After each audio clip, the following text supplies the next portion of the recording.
ফের শাসক দলকে তীব্র কটাক্ষ প্রদেশ কংগ্রেস সভাপতি আশিস কুমার সাহা এবং 6 আগরতলার কংগ্রেসের দাপটে বিধায়ক সুদীপ রায় বর্মন।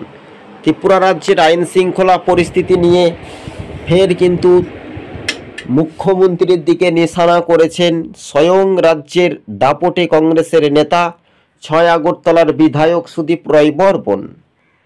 ত্রিপুরাতে দিনের পর দিন বাইক বাহিনীর তাণ্ডব, এমনকি মন্ত্রীর ঘনিষ্ঠদের জানাচ্ছে কানাচ্ছে একেবারে প্রতিটি জায়গায় যেভাবে বাইক বাহিনী সারা রাজ্য জুড়ে তোলপাড় করছে, তার বিরুদ্ধে কিন্তু এবার গর্জে উঠলেন। একই সঙ্গে সুদীপ রায় বর্মন বলেন যে হরিয়ানা, জম্মু কাশ্মীর এবং ঝাড়খণ্ড 3 রাজ্যেই কংগ্রেস বিপুল পরিমাণে সংখ্যাগরিষ্ঠতা আসন নিয়ে ক্ষমতায় সরকার আসছে, এমনটাই তিনি জানিয়ে দিয়েছেন। তবে সাংবাদিকদের প্রশ্নের উত্তরে সাংবাদিকরা বলেন যে কতটা নিরপেক্ষ বা কতটা আকর্ষণীয় প্রভাব উত্তর পূর্বে রাজ্যে ত্রিপুরায়, সাংবাদিকরাও কিন্তু নিরপেক্ষ হিসেবে যখন 3 রাজ্যে কংগ্রেস ক্ষমতায় আসতে চলেছে বলে যখন বিভিন্ন জি নিউজ এবং বিভিন্ন সংবাদ মাধ্যমের পত্রিকাতে দেখা যাচ্ছে, তখন কিন্তু রাজ্যের শাসক দল বিজেপির দিকে কিন্তু নিশানায় রাজ্যের আইন শৃঙ্খলা পরিস্থিতি নিয়েও কিন্তু একেবারে ধামাকা অফারের মতো প্রতিবাদ চলছে সুদীপ অনুগামী কংগ্রেস সমর্থকদের। ত্রিপুরা প্রদেশ কংগ্রেস ভবনে সাংবাদিক সম্মেলন করেন কংগ্রেস নেতা সুদীপ রায় বর্মন। এছাড়াও আমরা দেখতে পাচ্ছি প্রদেশ কংগ্রেস সভাপতি প্রাক্তন টাউন বর্দোয়ালির বিধায়ক সরাসরি আশিস কুমার সাহা। কার্যত ত্রিপুরা রাজ্যের আইন শৃঙ্খলা পরিস্থিতি, বাইক বাহিনীর তাণ্ডব, যে জনরোষ আমরা দেখতে পাচ্ছি, বাইক বাহিনী দেখে আশ্রয় দিচ্ছে কে বা কারা? নিশ্চয় মন্ত্রীর ঘনিষ্ঠ। একই সঙ্গে 4টি রাজ্যের আপনারা জানেন যে ভোটের ফলাফলে যে নিরিখে আমরা দেখতে পাচ্ছি 3 রাজ্যে ফের গেরুয়া ঝড়কে ক্ষমতা থেকে হারাতে চলেছে মানুষজন, এমনটাই আশ্বাস। কিন্তু শেষ পর্যন্ত সমীক্ষা কি ঘুরে দাঁড়িয়ে উলট হবে না তো? উলট পুরাণের রাজনীতি এক সময়ে দীর্ঘ সময় বা মেয়াদ আমরা দেখেছিলাম। সেখানে আগরতলায় কংগ্রেসের নেতা সুদীপ রায় বর্মন কার্যত কিছুটা হলেও হাসি মুখে রয়েছে, কেননা সমীক্ষাতে দেখা যাচ্ছে কংগ্রেস তারা ক্ষমতায় আসছে সংখ্যাগরিষ্ঠতা আসন নিয়ে, কিন্তু বিজেপি খুব ধারে কাছাকাছিতে পৌঁছাতেই পারছে না। আবার এটাও হতে পারে জনগণের উপর নির্ভরশীল।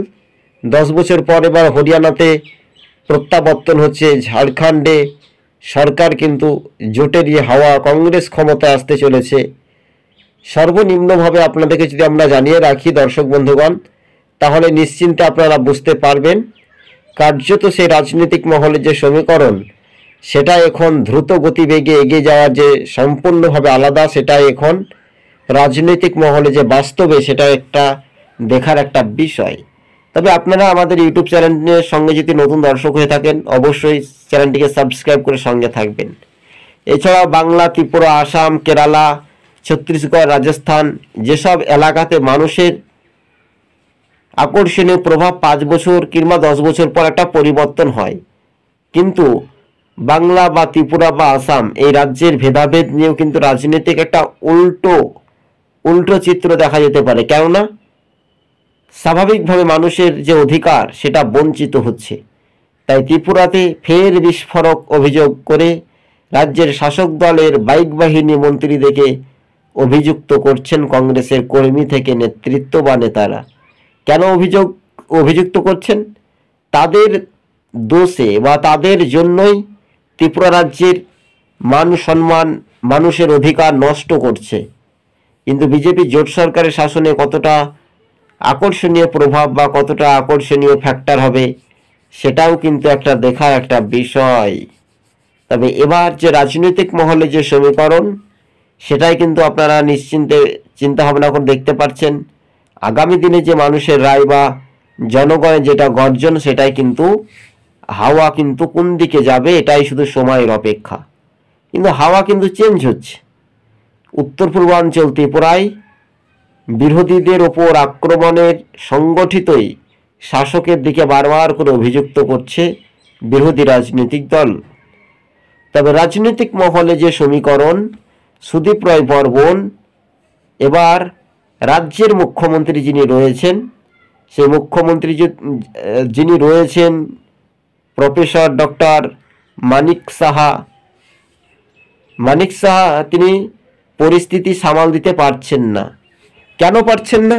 মানুষের অধিকার নিয়ে বারবার যখন বঞ্চিত হচ্ছে, তখন রাজনৈতিক সমীকরণ চিত্রটা কি উল্টা হবে? এটা এখন বোঝাতে চাইছে কংগ্রেস নেতৃত্ব। যেমন গতকাল আমরা দেখেছিলাম বাগমা, বাধারঘাট, উদয়পুর, মাথাবাড়ি পাহাড়ি এলাকাতেও কংগ্রেসের আন্দোলন চলছে। একের পর এক রাজ্যের গণধর্ষণ হচ্ছে, মহিলাদের নিরাপত্তা নেই, প্রশাসনের ওপর চড়ামচিড়ি হচ্ছে বাইক বাহিনী, যুব মোর্চার নেতারা। এই যে সময় বা এই যে ধার্য, সেটা কতটা স্পষ্ট হবে দর্শক বন্ধুগণ, তা বিচার বিভাগীয় তদন্ত হিসেবে জনগণই শেষ সাক্ষী বা শেষ রক্ষা করবে বলে এমনটাই আশ্বাস আমরা জানতে পারছি। যারা আমাদের ইউটিউব চ্যানেলের সঙ্গে নতুন দর্শক, অবশ্যই চ্যানেলটিকে সাবস্ক্রাইব করে সঙ্গে থাকবেন। রাজনৈতিক মহলে একটা দেখার একটা বিষয়, তবে বিভিন্ন পর্যালোচনা করে আমরা জানতে পারছি যে আগামী দিনে যে মানুষের রায় বা গ্রহণযোগ্য হিসেবে, সেটা এক প্রকার হাওয়া কিন্তু নিশ্চিন্তে বোঝা যেতে পারে।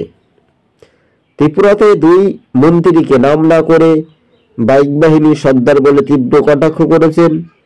আগামী দিন বিজেপি সরকার থাকবে না, সেটাও কিন্তু নিশ্চিন্তে একেবারে 100% পর্যালোচনা করে কংগ্রেসের নেতা সুদীপ রায় বর্মন জানিয়েছেন।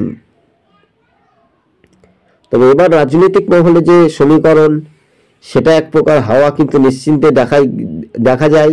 কিন্তু এবার উত্তর পূর্বাঞ্চল ত্রিপুরায় আইন শৃঙ্খলা পরিস্থিতি নিয়ে ফের কিন্তু শাসক দলের দিকে অভিযোগ বারবার করে উঠছে। কিন্তু যারা আমাদের এই ফলোটা করছেন বা বিভিন্ন সময়ে যারা প্রবাস, যারা দেশ বিদেশ বাড়িতে বসে রয়েছে, তারাও দেখছেন। তো কার্যত এবার যে রাজনৈতিক মহলে যে সমীকরণ, সেটাই এখন উত্তর পূর্বাঞ্চল ত্রিপুরাতে দেখা যাচ্ছে। এই মুহূর্তের সাংবাদিক বৈঠকে করা শেষ পর্বে সুদীপ রায় বর্মন বলেন, 10,323 চাকুরি নিয়োগের কেলেঙ্কারি হয়েছে, বেছে বেছে চাকুরি দেওয়া হয়েছে, বঞ্চিত অনেক শিক্ষক শিক্ষিকা প্রাণ হারিয়েছেন। 10,323 চাকুরি নিয়ে না পাওয়ার যন্ত্রণা, ফের বিজেপির বাইক বাহিনীকে হুঁশিয়ারি দিলেন প্রদেশ কংগ্রেস নেতৃত্ব।